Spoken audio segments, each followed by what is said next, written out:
Great to have you along for the ride. Thanks a lot for stopping by. Glad to have this man on. He is a great Republican, District 1 Republican, great state of Florida, and he's in the I think the crosshairs of some, and he's being applauded by others. It's Matt Gaetz. Matt, how are you? Good to see you. Hey, I'm great. I think we've got a real opportunity to rebuild this Republican majority as a fighting force we haven't been over the last 9 months, but with great options like Jim Jordan and Steve Scalise to choose from for Speaker of the House. I know that the best is yet to come.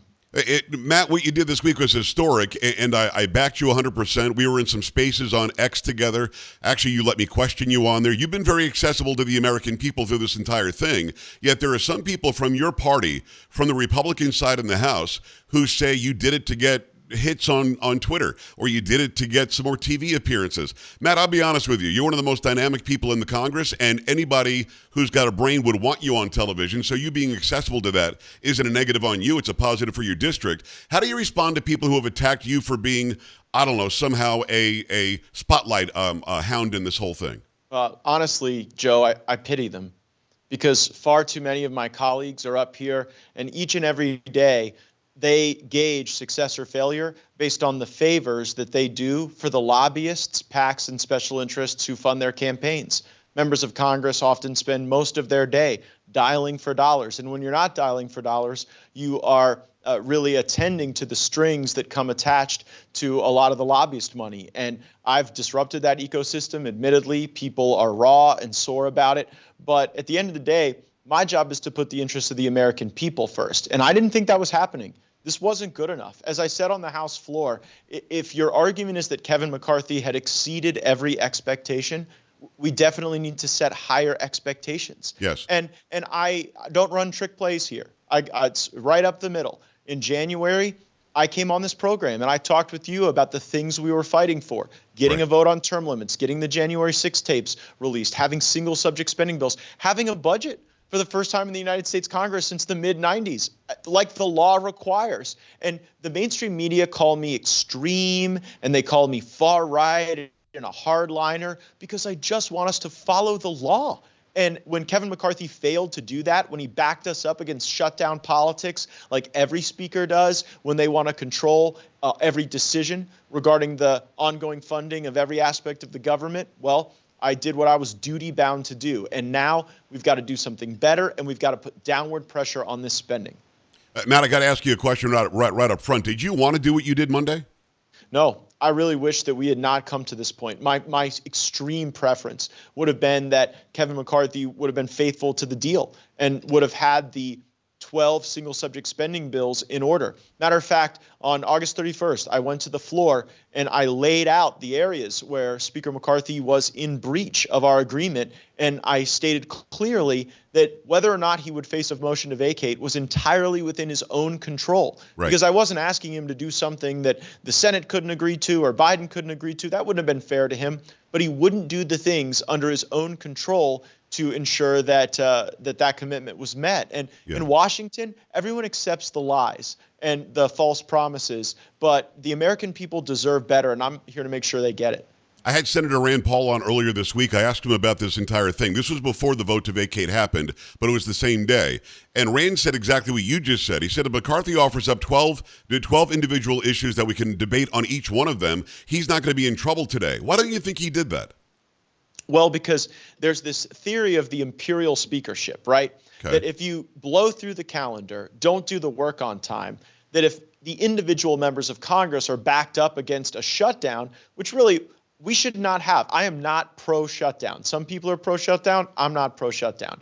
But if you back members against that fear, that they will just be willing to accept a paradigm where you take one up or down vote on funding the entire government of the United States of America. And when you do that, all of the decisions about programmatic analysis get made at the level of the speaker or the high-ranking appropriations committee members. And so let's assume you've got like a military weapon system that doesn't work. But if you can go buy off those people with enough contributions, it'll never go away. Or even if there's a program anywhere else in the government that's not efficacious, it can continue to exist in perpetuity and with even more money under the existing system, not the system that I want, which is actually the system laid out in U.S. statutes. Gaetz.house.gov/firebrand. He is the firebrand. It's District 1 Republican, great state of Florida, Matt Gaetz. So you and I talked about this the other night in that X space, and people should go on X or Twitter and look at these spaces because you are like to jump in there, which I think is amazing, and you have access to. You brought 4,000 people, I think, with it was about a 200-member space before you jumped in. But I asked you this directly: why didn't you think about voting to vacate when Kevin McCarthy offered $1.5 trillion to increase the debt ceiling and ended up getting rolled by Joe Biden towards and there's no debt ceiling at all until March 2025. Did you think about doing it then? And I thought your answer was pretty pertinent. Well, I think the fairest criticism of me is that I did not do this soon enough. Right. Because that debt limit deal was really the original sin. But I want you to know, I'll bring you in the room, what Kevin McCarthy said to us after he made that deal. He said, well, that's a maximum spending top line. We're not going to appropriate to the maximum. That's just the limit. You don't have to always go to the limit. We could go under the limit. So I'm telling you guys, my fellow House Republicans, that we'll be well below that limit. Meanwhile, he was telling the Senate and Joe Biden something very different. And they came away with that with a different understanding. I think that's why every Democrat voted to get rid of McCarthy, because even if they didn't like me, and trust me, it is not an easy thing for House Democrats to vote with Matt Gaetz. Right. They understood him to be a person who made multiple contradictory promises. So maybe it would have been better to do it earlier, but I wanted to believe the best in Kevin McCarthy, that we would actually utilize these tools to do spending cuts. But I kind of knew when we went for a 6-week vacation in the month of August that he was never really serious about doing the bills. Well, I was confused about that, Matt, because it would have been very easy, in my opinion, and I'm not in Washington. Maybe this is a dumb assertion, but I thought it would be very easy. Here's the spending bill, Senate. Have a nice day. We're going to go on vacation. Now we're going to go back to our district and do the work in the district. We now have done our job as the House. We hold the purse strings. This is what we're willing to give you as a budget. Now you fight about it. And guess what? If the government shuts down, Chuck, it's on you, Schumer. It's not on us. Before going away for 6 weeks, why didn't you do that? Literally, Kevin McCarthy gave Chuck Schumer the ability to come up with a bill in the Senate, get it passed, call it a CR, and now say the House is going to be at fault if we close the government. That was such a bad move, in my opinion. Your thoughts? I think you're exactly right, and I think that your thinking pretty closely aligns to President Trump's thinking. Because if we would have built leverage around a high-quality work product that we had developed, I think we could have engaged the United States Senate on terms that were very favorable to the American people. If we had 221 House Republicans unified in a message that continuing resolutions and omnibus bills were unacceptable, that only the individual review of these agencies was appropriate, well, I think the people would be with us. I think senators would have a hard time defending the current system, not only because it's so corrupt, but because we can judge it by its outcomes. Like, it's not like we can't look at the system we've been governed by since the mid-90s and not say it has failed to constrain government spending. We've been downgraded by Fitch. We see the U.S. dollar potentially facing a really rough year in 2024. Why do we do this to ourselves? It's because the lobbyists and the special interests have their snouts down in the trough under the current system, and they don't want to lose that power, and that's why they hate me so much and why they're doing everything they can to expel me or sanction me or do anything else to take me off the board. District 1 Republican, great state of Florida. He's the firebrand. It is Matt Gaetz. He brought the vote and the debate to vacate, ended up vacating Speaker McCarthy. It looks like it could be Jim Jordan. It looks like it could be Steve Scalise. A lot of people are asking about Donald Trump. I'll ask you about that in a second. Before I do that, though, Lee Stefanik, who I like, she represents a district where I used to live in the capital region of New York. But I found it very odd that her argument was that Kevin McCarthy got it done to lower energy prices. We're seeing the highest prices we've seen in a long time. He got it done to close the border. The border is a sieve. I mean, I live in Texas now, Matt. I mean, we got 7 to 8 million new neighbors here in Texas that we didn't want. What were they talking about? People on your side were trying to say, look at how successful Kevin McCarthy has been, when, as you just said a little while ago, he's never really used the leverage that he has. You guys said get rid of the 87,000 IRS agents. We're still going to have 87,000 new IRS agents because no leverage was used against Chuck Schumer nor Biden to get it done. So what did you think when they came out trying to say he's accomplished all this stuff? Yeah, I too like Elise Stefanik, but her speech sounded like a ChatGPT hallucination because it was an alternate reality that we do not live in. And that's really one of the grave sins of the Republicans in the House during this time. We've been too willing to accept messaging bills as our agenda that die in the Senate, and too unwilling to utilize must-pass bills to enact the elements of our agenda into law so they impact the lives of our countrymen. And there are certain bills that have to pass: the National Defense Bill, the debt limit bill, the budget at the end of the fiscal year. And if we were smart and if we utilized those pressure points to be able to get our single subject bills taken up and to get a lot of the woke and weaponized feature of this government uprooted, I think that we would have the greatest opportunity to go and win bigger majorities going forward. Yeah. I've heard the criticism from my colleagues, oh, Matt Gaetz, because of all this disruption, he's taken away any opportunity for us to win the majority. Listen, the American people will stand with us if they see us fighting for them. Yes. But if we just continue to send out press releases about bills that are fictions that never become law, they start to think we are unserious, and then they will not show up for us. That is what I know as a 12-year lawmaker. Well, exactly right. The American people are sick and tired of hearing people claim victory, but there are no spoils ever. It doesn't make any sense. If you won, why am I paying $3.70 a gallon in Texas or $8 a gallon in LA? If you won, why do we have so many people pouring across the border every night to the point that Biden is now going to build a border wall he said he wouldn't build? So, I mean, people are sick of the fake claims of victory. Actually do the work. Matt, I'm sure you've seen this on social media. I put up a video asking people if they had questions for you. First question on everybody's mind is, even on an interim basis, is President Trump in the running to be the Speaker of the House? I don't think that he is. I think he's coming up here for other purposes. But President Trump is the leader of our party, and I am thrilled at the reports I've seen that he plans to come and address the Republican conference. And that'll be a unifying, exciting moment. We're so excited to see him back in the White House. And honestly, I'm out here prepping the battlefield for him. I remember what it was like when Donald Trump was president, but we had the failures of Paul Ryan and Mitch McConnell really hampering the successes of the Trump administration. I'm trying to make sure that we're better prepared in Congress for the second term of Donald Trump than we were the first term. How scary and how bothersome is it to you, Matt, that you've got people like Mitch McConnell and other so-called Republicans that are now using the pejorative term, MAGA Republicans this and MAGA Republicans that? I mean, why are they so want to separate our own party?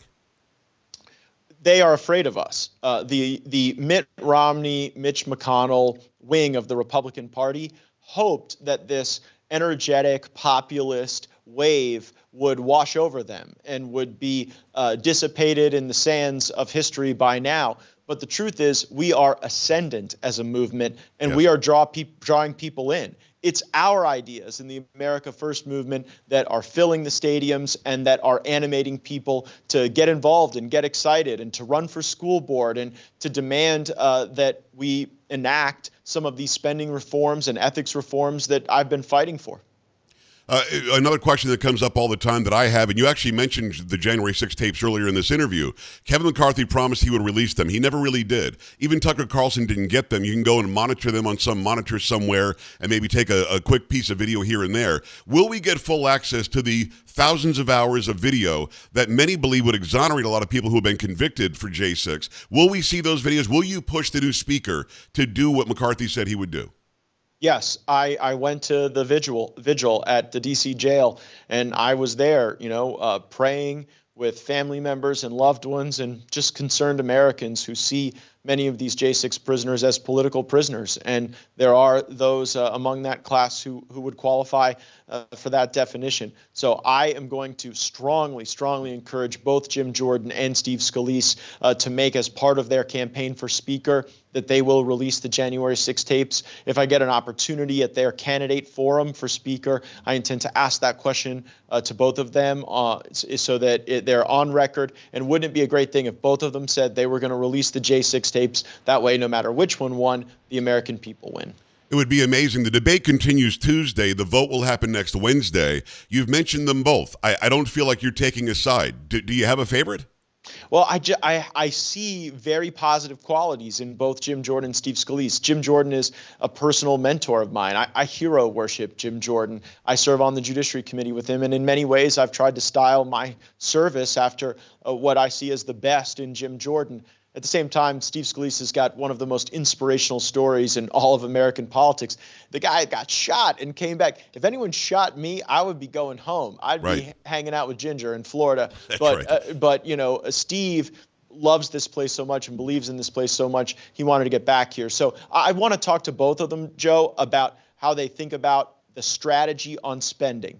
And since I think both are great men, I really want to see the plan and the vision, and I expect to have more conversations with both of them in the coming days to see where that lies. Get his book. It's called Firebrand. Go and check out his podcast everywhere. It's amazing. He does better than I do. I'm kind of jealous of how well he does on the podcast. It's Matt Gaetz, District 1 Republican, great state of Florida. What is job one? Let's say it's Jordan. Let's say it's – first of all, if it's Jordan, can he continue as the chairman of the committee or not? Well, I guess technically Joe Cannon was the speaker and the head of the Rules Committee, but I think the Speaker of the House has a lot going on, and Jim would likely leave that work to someone like my colleague Mike Johnson of Louisiana, who's just such a terrific lawyer. It's amazing to watch him run circles around Jamie Raskin and some of the Democrats. But the ongoing oversight work is happening right now. We, matter of fact, had a transcribed interview just today of some of the folks that were concerned or involved in the censorship industrial complex that's limiting the ability for the American people to see an honest exchange of ideas. So, we think about job one in terms of the funding of the government, because we are currently in a bad continuing resolution right now. I mean, think about that, Joe. Right now, Republicans have control of the House of Representatives, yet we voted to extend all of the spending of Joe Biden and all the policies of Nancy Pelosi. It's nuts. We got to get out of that. So getting out of that is job one for sure. That means getting our remaining bills. Now, we've already passed enough bills to fund 70% of the United States government, and we got to get to that other 30%. We do that, and then we force Chuck Schumer and the United States Senate to negotiate these things line by line, program by program, one at a time, not as one big smushed together mess. I've got 15 or 20 seconds left with Matt Gaetz. Matt, just a quick comment on the fact that the Biden administration now says we don't want to, and it's not effective, but we have to build the wall because the law from 2019 says we have to. They bypassed every law on the books, period, when it comes to immigration. Suddenly they have to build the wall. What's the game here? The Overton window is shifting. The American people of all political stripes, urban, rural, blue state, red state, everyone is seeing the impact of Joe Biden's border policies, and he realizes that he's a sinking political figure with the invasion that we're observing. Incredible courage this week, Matt. It's District 1 Republican Matt Gaetz. Go get his book, Firebrand, gaetz.house.gov/firebrand. My show is your show anytime, brother. Appreciate what you did this week. All right, thanks, man. And if I'm not back here with you, we definitely will be chatting on Spaces. 100%. We'll see you there. We're back after this. Stay right here.